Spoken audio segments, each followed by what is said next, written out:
Right now, above Saturn's cloud tops, the planet's rings are falling out of the sky. Not as a poetic image, not as a metaphor. Material from the rings is literally raining into Saturn's upper atmosphere: water, dust, silicate grains, methane, ammonia, carbon monoxide, nitrogen, carbon dioxide, and complex organic material. Cassini flew through that invisible downpour during its final orbits, tasted it directly, and found something no one had expected. The rain was chemically richer, heavier, and stranger than the simple trickle of water ice scientists had prepared themselves to see. Picture a vinyl record spread across a dining table. Now imagine that record slowly shedding microscopic pieces into a giant spinning ball beneath it. That is the basic geometry. But the scale is planetary. The particles are moving at orbital speed, and the record is Saturn's ring system, an object wide enough to span most of the distance between Earth and the Moon. Almost nobody outside planetary science realizes what Cassini's final measurements implied. The rings are not a frozen decoration. They are an active machine. They exchange matter with Saturn. They alter the planet's atmosphere. They send charged particles down magnetic highways. And they may be losing material fast enough to force scientists to rethink how the rings evolve, how long they can survive, and even whether the material Cassini sampled truly came from the rings in the way the simplest models assume. The spacecraft that found this no longer exists. It burned in Saturn's atmosphere on September 15, 2017. But its last data are still being analyzed, still being modeled, still refusing to fit neatly into the picture scientists had before the plunge. Stay with me, because by the time this is over, you will never look at Saturn's rings as a permanent crown again. Before we go further, subscribe and turn this into the kind of deep space mystery you don't miss when the next discovery arrives. Cassini is gone, but the story it left behind is still changing. Let's go back to the beginning. On October 15, 1997, a Titan IVB rocket lifted the Cassini-Huygens spacecraft from Cape Canaveral. The mission was a partnership among NASA, the European Space Agency, and the Italian Space Agency. Its original goal sounded ambitious but straightforward: travel to Saturn, enter orbit, study the planet, examine its rings and moons, and deliver ESA's Huygens probe to Titan. After gravity-assist flybys of Venus, Earth, and Jupiter, Cassini reached Saturn on July 1, 2004 in Universal Time. The planned primary mission would last 4 years.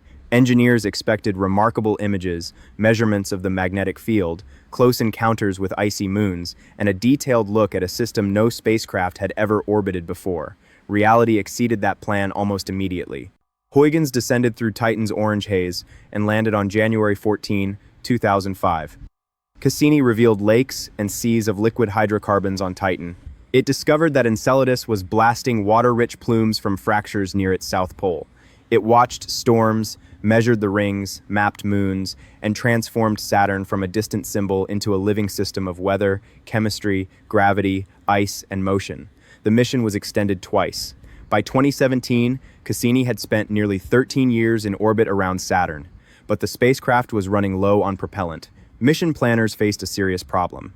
Cassini had visited potentially habitable environments, especially Enceladus, and engineers could no longer guarantee that an aging, uncontrolled spacecraft would never collide with one of those moons. So they designed an ending that was both protective and scientifically reckless in the best possible way.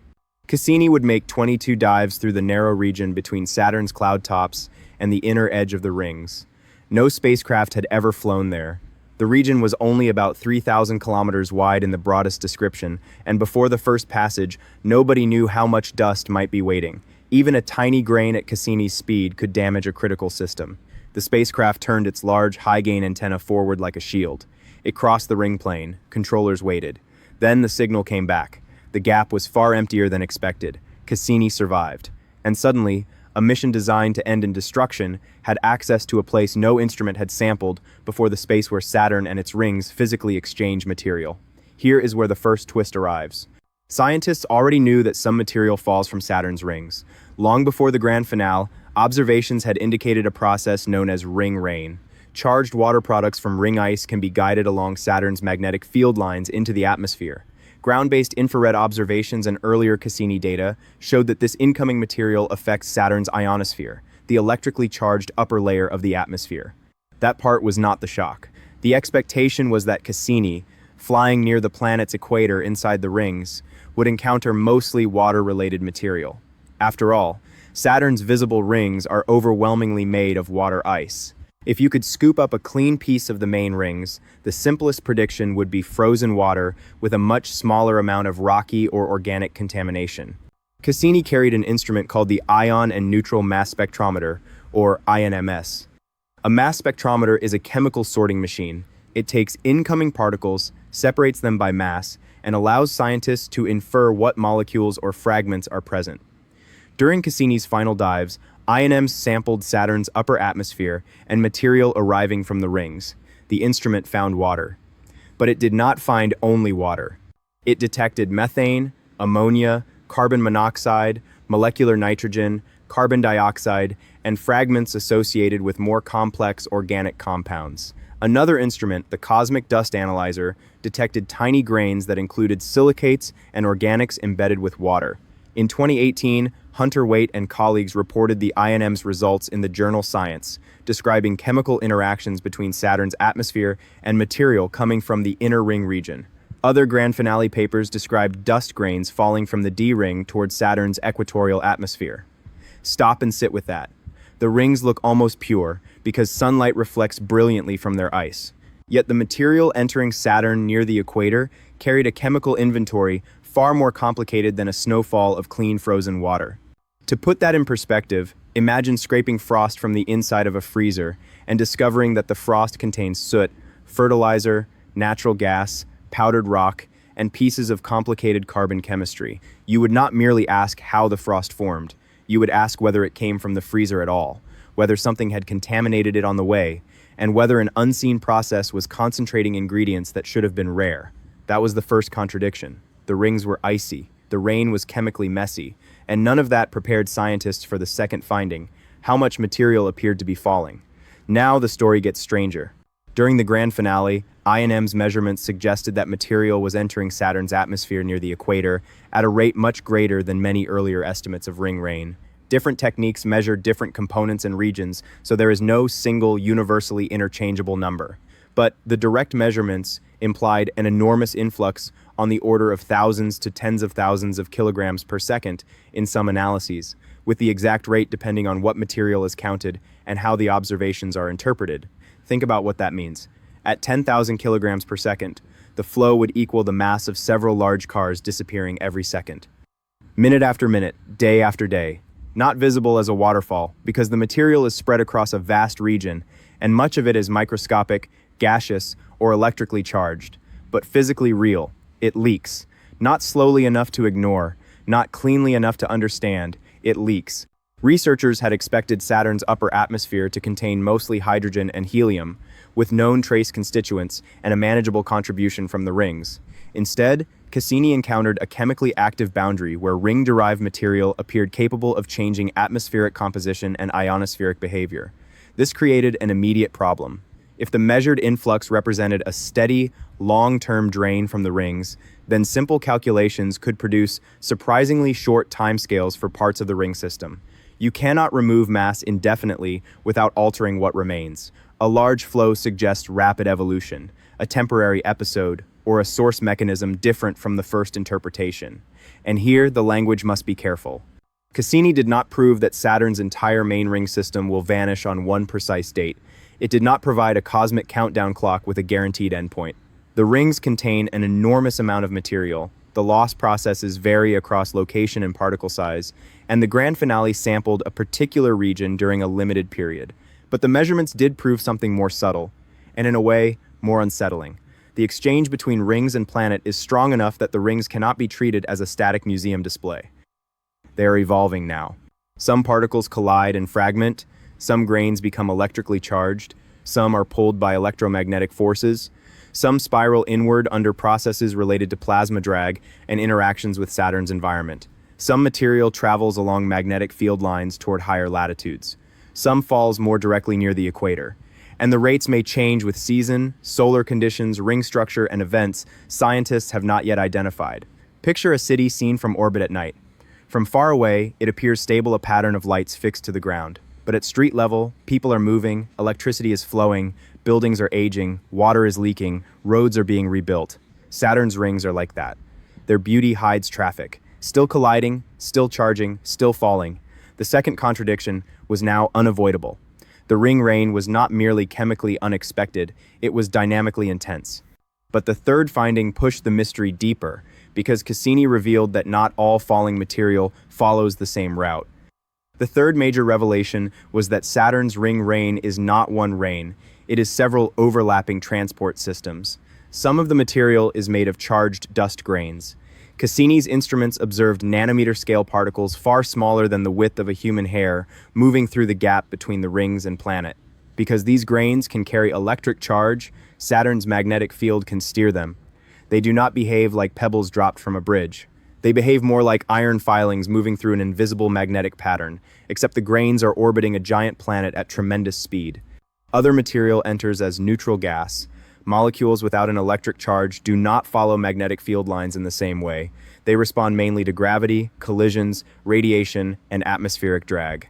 The mixture Cassini detected therefore represented particles with different histories, different trajectories, and potentially different origins. This is where a simple phrase like, "the rings are raining onto Saturn," begins to hide more than it explains. Which ring supplied the methane? Were organic-rich grains released from the innermost D ring? Did chemical reactions alter the material during its journey? Could some molecules have come from Saturn's atmosphere itself, lifted or redistributed in a way that confused the source? Were volatile compounds trapped on grains, released by impacts, or concentrated by electromagnetic sorting? These are not cosmetic details. They decide what the measurement means. If the incoming mixture accurately represents the bulk composition of the source ring material, then parts of the inner rings are chemically dirtier than their bright appearance suggests. If the transport process selectively carries certain molecules or grains, then Cassini sampled a filtered stream, not an average piece of the rings. And if atmospheric chemistry transforms the material before or during detection, then the instrument saw the end of a reaction chain, not the original ingredients. One measurement, several possible stories. This is why scientists still cannot reduce Cassini's result to a single clean explanation. Hunter Waite's team concluded that the inflowing material profoundly affects the chemistry of Saturn's atmosphere. The presence of methane was especially puzzling because it was not expected to be abundant in the rings or at the measured altitude in Saturn's atmosphere. Meanwhile, the cosmic dust analyzer saw water-rich nanograins containing silicate and organic material, showing that solid particles were participating alongside gases. To put that in perspective, imagine standing beneath a storm with three kinds of rain at once. One falls straight down. One is blown sideways by a powerful wind. One evaporates, reacts with the air, and becomes something else before reaching your instrument. Now try to determine the composition of the cloud by analyzing a single cup of water on the ground. That is the challenge. Cassini provided the cup. It did not provide the whole storm. And then there was Saturn's magnetic field. During the grand finale, Cassini measured the field closer to the planet than ever before. Scientists expected Saturn's magnetic axis to be tilted slightly relative to its rotation axis, because such a tilt helps generate the repeating magnetic signal normally used to determine a giant planet's internal rotation rate. Instead, Saturn's magnetic field appeared astonishingly well aligned with its rotation axis, so well aligned that it complicated basic dynamo theories and made Saturn's precise internal rotation harder to determine. This matters to ring rain because the field is part of the transport system. Charged grains and ions respond to it. If the magnetic geometry is unusual, then the pathways from ring to atmosphere may also be more complex than models built from a simpler field. Not a metaphor, not a technicality. The planet's invisible magnetic architecture helps decide where ring material goes. Cassini also detected an electric current system linking the inner rings and Saturn's atmosphere. The spacecraft was not merely flying through empty space between two separate objects. It was crossing a coupled electrical environment. Planet and rings were connected. That changes the mental picture completely. Saturn is not a ball wearing rings. Saturn and its rings are one interacting system. Now here is the part that stops being abstract and starts being personal. Every atom in your body has a history of movement. The oxygen you breathe cycles through atmosphere, ocean, rock, and life. The calcium in your bones was forged in ancient stars, incorporated into planets, dissolved, transported, eaten, rebuilt. Earth appears solid and permanent from space, but matter is constantly moving between reservoirs, air into ocean, ocean into cloud, carbon into soil, dust into lungs, rock into blood. Saturn's ring rain is that same principle on a scale large enough to reshape a planet's sky. When material falls from the rings, it does not simply disappear. It enters Saturn's upper atmosphere. It changes local chemistry. Water products can reduce concentrations of certain charged particles in the ionosphere. Incoming molecules collide, break apart, recombine, and participate in reactions. Dust grains deposit heavier elements. Energy is transferred. The boundary between ring and planet becomes chemically blurred. You have experienced a smaller version of this every time rain cleaned dust from the air and carried it into the ground. The sky changed the surface fed the sky. Two regions that looked separate were actually exchanging matter. Now, magnify that process until the cloud system is wider than Earth. The falling source is a ring structure, hundreds of thousands of kilometers across, and the receiving atmosphere belongs to a planet more than 9 times Earth's diameter. Suddenly, the lesson is not only about Saturn. It is about how deceptive permanence can be. You see the rings through a telescope and they look finished, balanced, eternal. Their geometry is so clean that the mind treats them like architecture. But nature does not preserve beauty because beauty impresses us. Ice collides, orbits shift, radiation strikes, micrometeoroids arrive, magnetic fields pull, gravity sorts, matter moves. The same is true here. Continents move, mountains erode, oceans exchange carbon with the air. Earth's magnetic field changes. The atmosphere leaks particles into space, while space deposits dust into the atmosphere. You are alive inside a system that looks stable only because your lifetime is short compared with its deeper rhythms. Saturn makes that truth visible. Its crown is weather. And there is another personal connection. Scientists study ring rain not only to understand Saturn, but to understand how disks and planets interact throughout the universe. Long before planets form, young stars are surrounded by disks of gas and dust. Material moves inward. Moons exchange particles with rings, magnetic fields guide charged matter, collisions build some structures and destroy others. The physics near Saturn is not identical to the physics of a newborn planetary system, but it gives researchers a nearby laboratory for processes that are otherwise distant, ancient, or impossible to sample directly. Cassini flew into that laboratory. A machine built on Earth crossed more than 1 billion kilometers, survived years in one of the most complex planetary systems known, and, during its final weeks, physically sampled matter moving from a ring into a giant planet. That sample changed the question. Before, scientists asked, what are Saturn's rings made of? After Cassini, they also had to ask, what leaves the rings, what selects it, how does it travel, and what does it become when it reaches Saturn? That is a much harder question. Now, let's talk about what is happening right now. Cassini is silent. There are no live transmissions from the spacecraft, no new dives, no instrument commands waiting to be sent. Its final signal ended in 2017 as atmospheric forces overwhelmed the probe. But the investigation is active. Scientists continue to reanalyze Cassini's archived data, compare instruments, improve models of Saturn's upper atmosphere, and test how dust, gas, plasma, gravity, and magnetic fields could produce the measured influx. Later studies have examined how ring material affects Saturn's ionosphere and how the rings resist or accumulate pollution. The interpretation is not frozen because the spacecraft is gone. That is the first ongoing clock, the scientific one. Every improvement in laboratory chemistry, plasma modeling, ring dynamics, or atmospheric simulation can extract new meaning from measurements already stored on Earth. Cassini's final dataset is finite, but the number of ways to combine and interpret it is not. The second clock is physical. Saturn's rings continue to evolve, whether anyone is watching them up close or not. Micrometeoroids continue to strike. Particles continue to exchange charge. The D-ring continues to feed material inward. The atmosphere continues to receive matter. The rates may rise, fall, pulse, or vary with conditions, but the system does not pause between missions. And the third clock is observational. No approved spacecraft is currently repeating Cassini's grand finale dives. Telescopes on Earth and in space can study Saturn's atmosphere, auroras, rings, temperature, and chemistry, but remote sensing cannot fully replace flying a mass spectrometer through the material itself. That creates a strange situation. Humanity possesses direct samples from the ring planet boundary, but only from one mission, one set of instruments, one narrow span of time. Future observations can test parts of the story.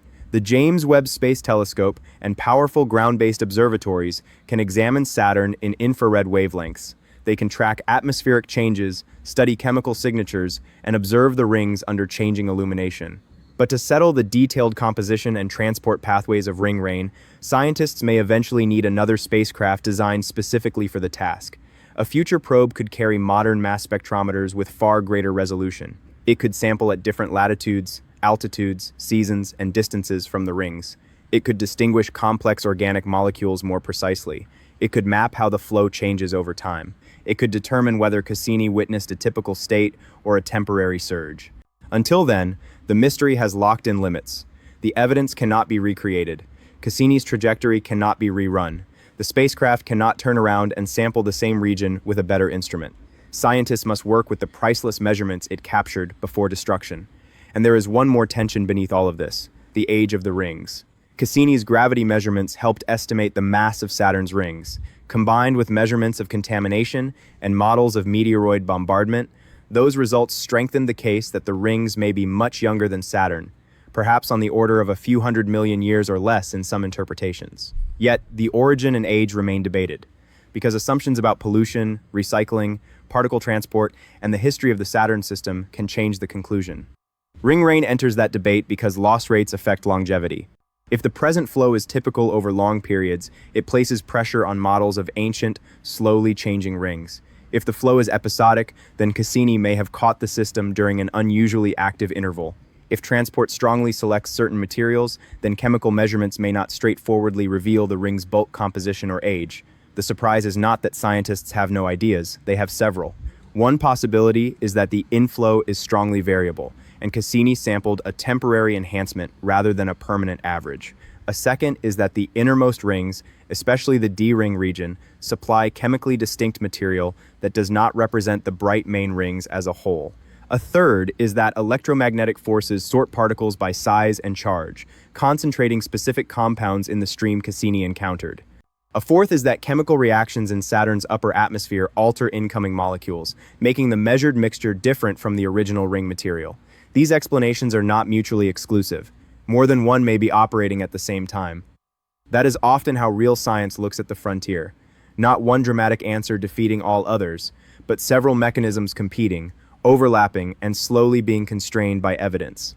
The headline says, Cassini found something shocking. The deeper truth is better. Cassini found a system too active for the old picture, too chemically complicated for a single source, and too briefly sampled for a final verdict. Here is what I want you to take away from all of this. We tend to confuse beauty with stillness. Saturn's rings look perfect because we see them from far away. Distance removes the collisions, it hides the electric currents, it erases the falling dust, it turns countless moving particles into one clean line of light. Cassini removed that distance. It showed us ice grains with electrical charge. It detected gases where simple expectations favored water. It crossed currents linking ring and planet. It revealed a boundary that was not empty, not quiet, not permanent. The rings are not an object, they are an event. That is the line to remember. The rings are an event. They were assembled through processes that remain debated. They are maintained, altered, darkened, fractured, and drained by processes still unfolding. Their present form is a moment in a longer history, just as Earth's coastlines, atmosphere, and living surface are moments in a longer history. One day, Saturn will not look exactly as it does now. That day may be unimaginably distant by human standards, and scientists do not yet agree on every timescale or pathway, but change is already measurable. Cassini flew through it. A spacecraft built by people who knew they would never see it return, entered the gap, faced Saturn, opened its instruments, and read the chemistry of a planetary system in motion. Then it descended into the same atmosphere, receiving the ring rain it had discovered. Its final act protected the moons it had helped make scientifically precious. Its final measurements complicated the world it was sent to explain. That is not failure to understand. That is discovery at its most honest. Subscribe and turn on notifications for more journeys into the evidence that refuses to stay simple. In the comments, tell me which possibility you find most convincing. A temporary surge in ring rain, a chemically unusual inner ring, electromagnetic sorting, or atmospheric chemistry transforming the material. Share this with someone who still thinks Saturn's rings are frozen and eternal.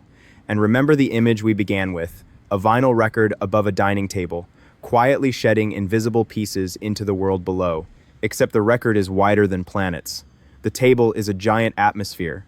And the music is gravity, magnetism, chemistry, and time, still playing, still changing, still carrying Saturn's crown into Saturn itself. Thanks for watching.